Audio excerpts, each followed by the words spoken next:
আসসালামু আলাইকুম, সবাইকে শুভেচ্ছা জানাচ্ছি। মাসুম মাহবুব দেখছেন ওপেন দ্য ইউটিউব চ্যানেল এবং মাসুম মাহবুব ফেসবুক পেজ। আমি আমার নির্ধারিত স্টুডিওর বাইরে আছি, সফররত অবস্থায় আছি। প্রিয় দর্শক, বেশ কিছু গুরুত্বপূর্ণ না, বেশ কিছু ব্রেকিং খবর আছে আজকে। মাঝখানে আমি একদিন দুই দিন আপনাদেরকে ঠিক মতো সংবাদ দিতে পারিনি। আপনাদের প্রচুর প্রশ্ন কমেন্ট জমা হয়েছে, কোথায় আছেন মাসুম ভাই, কি হয়েছে মাসুম ভাই, এইরকম অনেক প্রশ্ন। আপনারা একদম দেখতে এবং শুনতে পাচ্ছেন ক্লিয়ার। আমাকে একটু কমেন্ট, সাউন্ড সবাই বলছেন সাউন্ড একদম ঠিক আছে, সাউন্ড ক্লিয়ার আছে, ওকে, থ্যাংক ইউ। বাগদাদ থেকে ইউসুফ খান, থ্যাংক ইউ ভাই, অনেক ভালোবাসা জানিয়েছেন আপনি আমার জন্য। ওকে, মেইন খবরটি কি জানেন আজকের? হরমুজ প্রণালীতে মার্কিন যুক্তরাষ্ট্রকে বিগ সারপ্রাইজ দিল ইরান। দুর্দান্ত একটি সারপ্রাইজের গল্প শোনাবো। দ্বিতীয় গুরুত্বপূর্ণ খবরটি হলো মার্কিন যুক্তরাষ্ট্র যুদ্ধবিরতির নাম করে পুরো যুদ্ধ বহর নিয়ে প্রবেশ করেছে। যে কোনো সময় ইরানে স্থল অভিযান শুরু করবে, বড় অ্যাটাক শুরু হবে। এই দুটো সংবাদের সাথে আরো কিছু খবর আমরা আপনাদের দেব, সেগুলো গুরুত্বপূর্ণ। অর্থাৎ কাস্পিয়ান সাগর ইরানের জন্য এখন মূল খেলার জোন হয়ে গেছে। এটা নিয়েও কিছু ডিটেল তথ্য দিতে চাই। আসেন প্রথম যেই বিষয়টি দিয়ে শুরু করতে চাই, সেটি হলো আমেরিকা ইরানকে বাণিজ্যিকভাবে পঙ্গু করতে পারস্য সাগর এবং হরমুজ প্রণালী অবরোধ করেছে। কিন্তু এই অবরোধ কাজে আসেনি। তার প্রধান কারণ হলো ইরান এবং ইরানের মিত্ররা আমেরিকার চোখের সামনে দিয়ে তাদের ট্যাঙ্কার জাহাজ বা জাহাজগুলো নিয়ে প্রবেশ করেছে। এর মধ্যে সবচেয়ে বড় টার্গেট ছিল আমেরিকার ইরানকে আটকাবার। ইরান সেখান থেকে গেছে। দ্বিতীয় টার্গেট ছিল চীনকে আটকাবার। চীনের জাহাজ আমেরিকার নাকের ডগা দিয়ে গেছে। এই তথ্য গত এক দুই দিন আমরা আপনাদেরকে জানিয়েছি। এর পরের গুরুত্বপূর্ণ খবরটি কি জানেন? আমেরিকা ইরানকে যুদ্ধবিরতির নাম করে যে বারবার সময় চাচ্ছে, আজকেও পাকিস্তানের মাধ্যমে পাকিস্তানের যিনি সেনা প্রধান ফিল্ড মার্শাল আসিফ মনির, তিনি এখন আছেন ইরান সফরে। তাকে দিয়ে আমেরিকা কিছু প্রস্তাব পাঠিয়েছে ইরানের কাছে। বলা হয়েছে আরো 2 সপ্তাহ যুদ্ধবিরতি আমেরিকা ইরানের কাছে চায়। দুটো উদ্দেশ্য: এক, ইউরোপ এবং নেটো বন্ধুদের ম্যানেজ করে এই যুদ্ধে টেনে আনার চেষ্টা, এই জন্য সময় প্রয়োজন। দ্বিতীয়ত, যদি ব্যর্থ হন, ইরানের বিরুদ্ধে একটি স্থল অভিযান চালাবার জন্য যেই সেটআপ দরকার, যে লোকবল দরকার, যেই সিস্টেমগুলো দরকার, সেগুলো আমেরিকা রেডি করছে। 1 নাম্বার। ইতিমধ্যে ইরানে আক্রমণের জন্য প্রায় 50,000 মার্কিন সেনা রেডি, যারা ইরানের বিরুদ্ধে লড়াই করবে। 2500 ফাইটার রেডি, 1200 কমান্ডো রেডি, 250 যুদ্ধ বিমান রেডি, কয়েক ডজন ওয়ারশিপ রেডি। যে ফিরিস্তি দিলাম, সংখ্যা দিলাম, এই সংখ্যাগুলো নিয়ে ইরানের বিরুদ্ধে লড়াই করবে আমেরিকা। এবং এই সেটআপটিকে বা এই প্রস্তুতিটিকে এখন আমেরিকা জোরে সোরে সম্পূর্ণ করছে। আমেরিকা ইরানে আক্রমণের আগে তাদের কিছু মেরিন সেনার, মানে তাদের 11তম একটি মহড়া হয়েছে। সেখানে কিভাবে ইরানে আক্রমণ চালাবে সেই ব্যাপারে তাদের একটা সম্পূর্ণ মহড়া হয়েছে। কিভাবে পুরো ইরানে ঢুকবে, নিউক্লিয়ার হাইজ্যাক করবে, মানে ইউরেনিয়াম চুরি করবে, কিভাবে ইরানের গুরুত্বপূর্ণ স্ট্রাকচার ধ্বংস করবে, কিভাবে ইরানের পাল্টা আক্রমণ মোকাবেলা করবে, এবং কিভাবে তারা ইরানের মানে সবচেয়ে গুরুত্বপূর্ণ পার্সোনালিটি বা গুরুত্বপূর্ণ ব্যক্তিদের অ্যাসাসিনেশন করবে। এই বিষয়গুলো নিয়ে তাদের একটা মহড়া হয়েছে। বলা হচ্ছে আমেরিকা এবং ইসরায়েলের সামনে দুটো অগ্নি পরীক্ষা। প্রথম অগ্নি পরীক্ষার নাম হলো আয়াতুল্লাহ আলী খামেনির ছেলে মুজতবা খামেনি এবং সেনাবাহিনীর গুরুত্বপূর্ণ কজন জেনারেল, যারা এখন এই মুহূর্তে আইআরজিসি কে কন্ট্রোল করছে। সাম্প্রতিক মোসাদের একটি তথ্য লিক হয়েছে। সেখানে বলা আছে তারা ইরানের একজন টপ সেনা অফিসারকে খুঁজছেন। কে তিনি জানেন? ইব্রাহিম জুলফিকারি, যিনি ইরানের সামরিক সকল তথ্য গণমাধ্যমকে জানান। একজন স্মার্ট ইয়াং অফিসারকে আপনারা দেখছেন। তো ইসরায়েলের মোসাদ বলছে যে তাদের ইরানের যত সেনাবাহিনী আছে তাদের সবার সম্পর্কে মোটামুটি ডাটা মোসাদের কাছে বা ইসরায়েলের কাছে আছে, কিন্তু একজন ব্যক্তির কোনো ডাটা তারা পাচ্ছেন না। তিনি কি ব্রিগেডিয়ার, তিনি কি কর্নেল, তিনি কি মেজর জেনারেল, না তিনি অন্য কোনো পদের, এই বিষয়টি শনাক্ত হতে পারছেন না। তার নাম ইব্রাহিম জুলফিকারি, যাকে যুদ্ধ শুরুর পর পৃথিবী চিনতে শুরু করেছে এবং সবাই তাকে এক বাক্যে চেনে, হিরো ইরানের। এখন তো বলা হচ্ছে যে ইব্রাহিম জুলফিকারির ডাটা মোসাদ খুঁজে পাচ্ছে না। এখন মোসাদের মধ্যে দুটো টিম দুটো তথ্য দিয়েছে। একটি টিম বলছে এটি ইরানের আর্টিফিশিয়াল ইন্টেলিজেন্স হতে পারে, অর্থাৎ এই ব্যক্তিকে Iran target, Israel America target করবে এটা ইরান জানে। তাই প্রতিদিনকার আপডেটগুলো ইরান কোনো আর্টিফিশিয়াল ইন্টেলিজেন্স এআই এর মাধ্যমে প্রেজেন্ট করছে কিনা, অর্থাৎ ইব্রাহিম জুলফিকারি নামে আদৌ পৃথিবীতে কেউ নেই, ধরেন এটা একটা এআই মানুষ, এটিও হতে পারে। আবার এটিও হতে পারে ইব্রাহিম জুলফিকারি তিনি প্রতিদিন কথা বলছেন, বাট তার নেটওয়ার্ক ইসরায়েলের নেটওয়ার্কে প্রবেশ করতে পারেনি, মানে ইসরায়েল তার কোনো শনাক্ত করার সুযোগ পাচ্ছে না।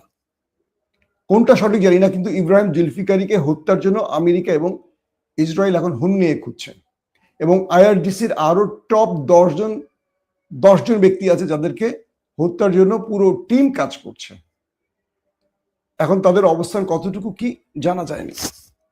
3 নম্বর, আমেরিকা তার যে স্পেশাল বাহিনীগুলো নামাবে, প্রায় 2500 যুদ্ধ বিমান, কয়েক ডজন ওয়ারশিপ, প্রায় 2500-এর মতো, 2500 যুদ্ধ বিমান, 250, হ্যাঁ ঠিকই আছে, 250 যুদ্ধ বিমান, আর 2500 তাদের স্পেশাল যে কমান্ডো ফাইটার, এই বাহিনীগুলো ইরানে ঢোকার অপেক্ষায় আছে বলা হচ্ছে।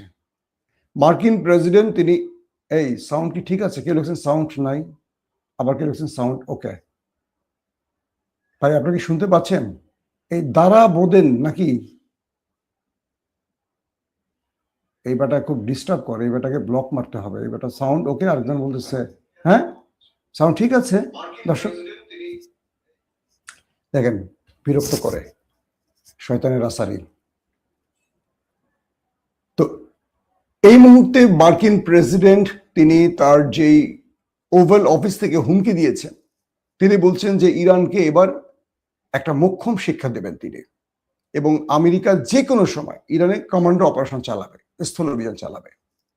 এবং কিছু তথ্য আসে, যেমন রাশিয়ান যে তথ্যটি সবচেয়ে ইম্পর্টেন্ট, রাশিয়ার সিকিউরিটি কাউন্সিল আজকে ডোনাল্ড ট্রাম্প, আজকে ভ্লাদিমির পুতিনকে জরুরি ভিত্তিতে একটি তথ্য প্রদান করেছেন।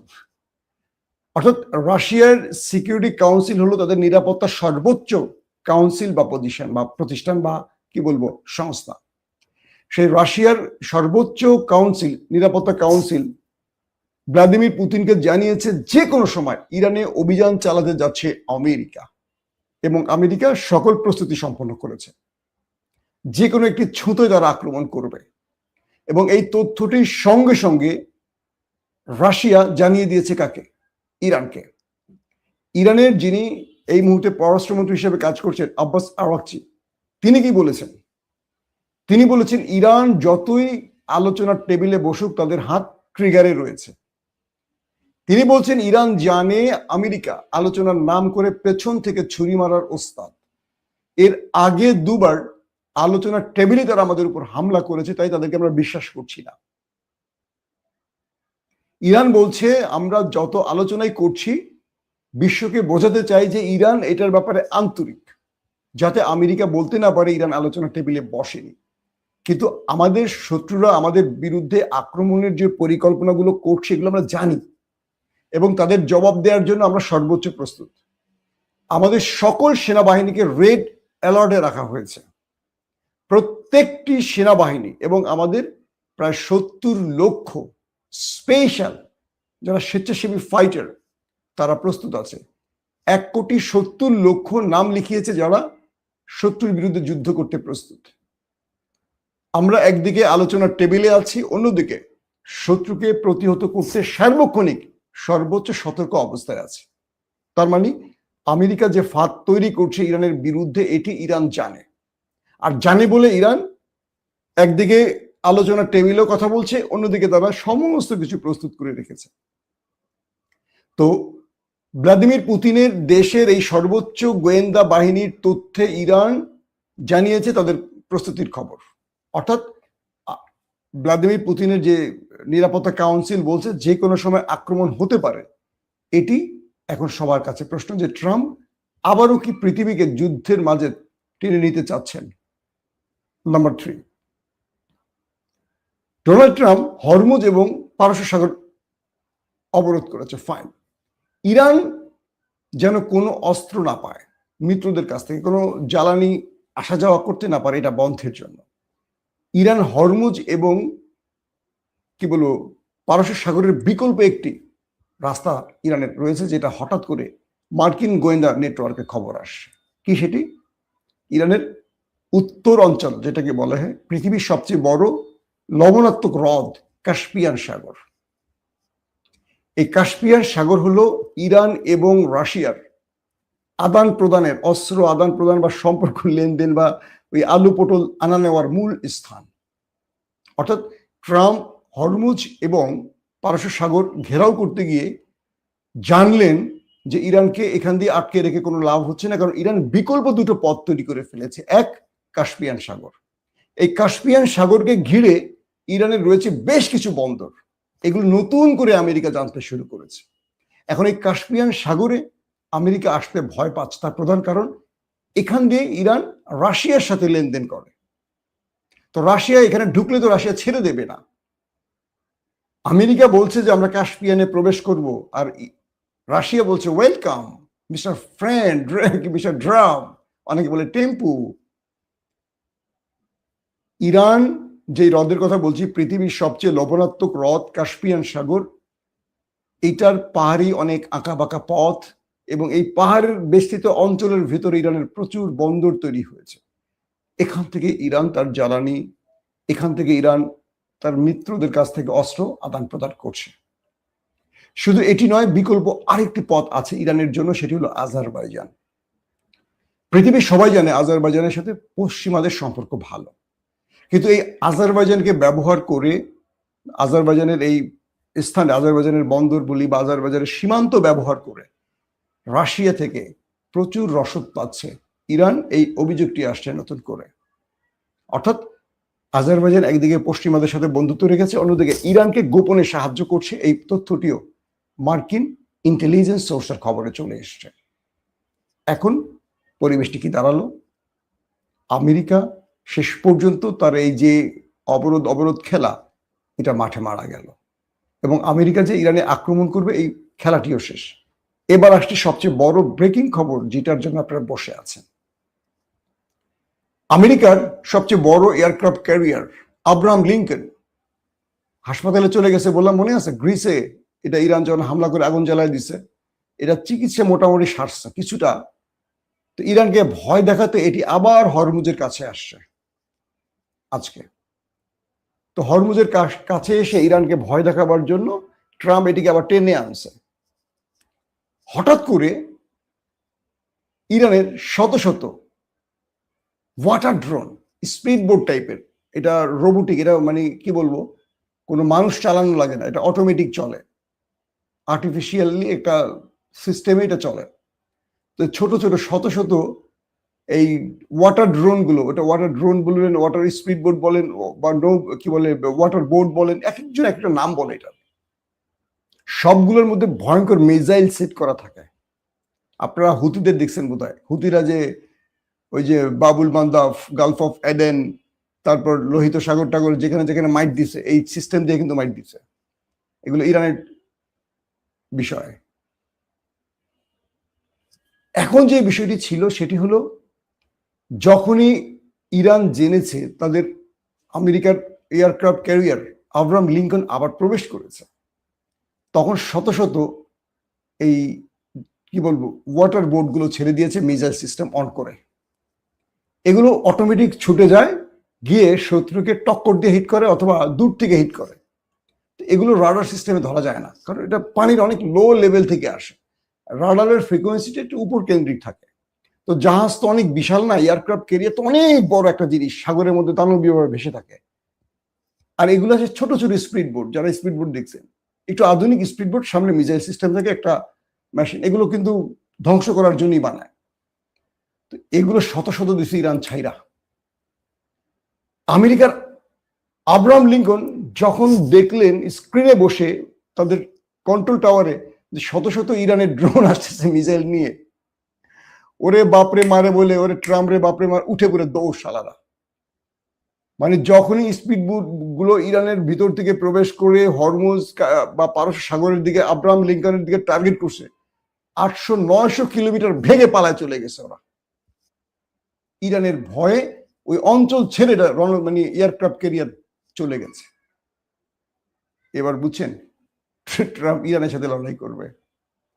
যিনি ইরানকে আক্রমণ করবে হাম্বি তম্বি দিচ্ছে, ইরান তাকে একটু স্লাইড খেলা দেখাচ্ছে, তিনি পালাচ্ছেন। মার্কিন যুক্তরাষ্ট্রের বক্তব্য হলো এটি আমরা নিয়ে আসছিলাম ইরানের বিরুদ্ধে, ইরান তো মিসাইল মেরে এটাকে আমাদের অর্ধেক অকেজো করে দিয়েছে, সম্পূর্ণ সুস্থ হইতে আরো 1-1.5 বছর লাগবে আব্রাহাম লিঙ্কনের। তো এখন যদি আবার ধোলাই শিকার হয়ে তো পুরো শেষ হয়ে যাবে। কোন রকম ইজ্জত নিয়ে বাঁচছে আর কি, মানে পালায় বাঁচছে আর কি, বুঝছেন ইয়ানেরা। তো এই অবস্থার মধ্যে ইরান আমেরিকার দ্বৈরথ চলছে। একদিকে আলোচনা, আজকে পাকিস্তানের প্রধানমন্ত্রী শাহবাজ শরীফ, পররাষ্ট্রমন্ত্রী ইসাকদার চলে গেলেন সৌদি আরবে, আর পাকিস্তানের সেনা প্রধান ফিল্ড মার্শাল আসিম মুনির চলে এলেন ইরানে। আলোচনা চলছে আর নেপথ্যে আমেরিকা যুদ্ধের প্রস্তুতি নিচ্ছে। এই হলো অবস্থা। দর্শক, আজ রাতে ইনশাআল্লাহ আরেকবার আসার চেষ্টা করবো লাইভে 11টার পরে যদি সম্ভব হয়। তো আজকের মতো বিদায় নিচ্ছি আপনাদের কাছ থেকে। প্রত্যেকে ভালো থাকবেন। আল্লাহ হাফেজ।